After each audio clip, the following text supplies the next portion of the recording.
Сәлеметсіздер ме, құрметті ұстаздар, бүгін сіздерге Қазақстан тарихы пәнінен 5-11 сыныптарға арналған қысқа мерзімді сабақ жоспарларын қалай жүктеп алуға болатындығын көрсететін боламыз. Ол үшін ең алдымен Google немесе Яндекс іздеу жүйелеріне ұстаз слегі деп теріңіз.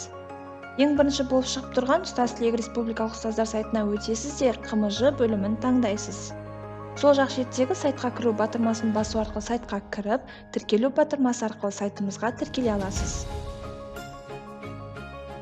Пән таңдау батырмасы арқылы Қазақстан тарихы пәнін таңдаймыз. Қазақстан тарихы пәнінен 5-11 сыныптарға арналған қысқа мерзімді сабақ жоспарлары батырмасына басамыз да, өзімізге қажет сынып бойынша КМЖ-ны және презентацияны таңдаймыз. Құрметті ұстаз, жүктеу батырмасы басылғаннан кейін сіздің балансыңыз автоматты түрде алынады. Егер балансыңыз жеткіліксіз болса, Казпи.кз қосымшасының іздеу жүйесіне ұстаз слегі деп тересіз де, өзіңіздің ID номеріңіз арқылы балансыңызды толықтырасыз.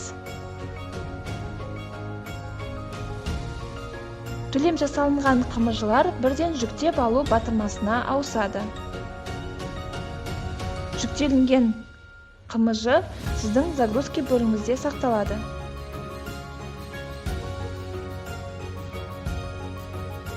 Құрметті ұстаз, сіздердің назарларыңызда Қазақстан тарихы бойынша 4-ші бұйрықтың 7-ші қосымшасы бойынша жасалынған КМЖ үлгісі.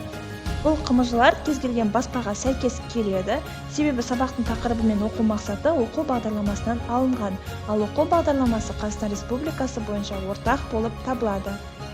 Сіздерге бәрі түсінікті болды деп ойлаймыз. Біздің мақсатымыз әр ұстаз өз уақытын үнемдеп, бар күшін оқушылардың білім беруіне жұмсауына мүмкіндік жасау. Дайын КМЖ-ларды алып, қағазбастылықтан құтылыңыз. Әріптестеріңізге де айтуды ұмытпаңыз. Іске сәт!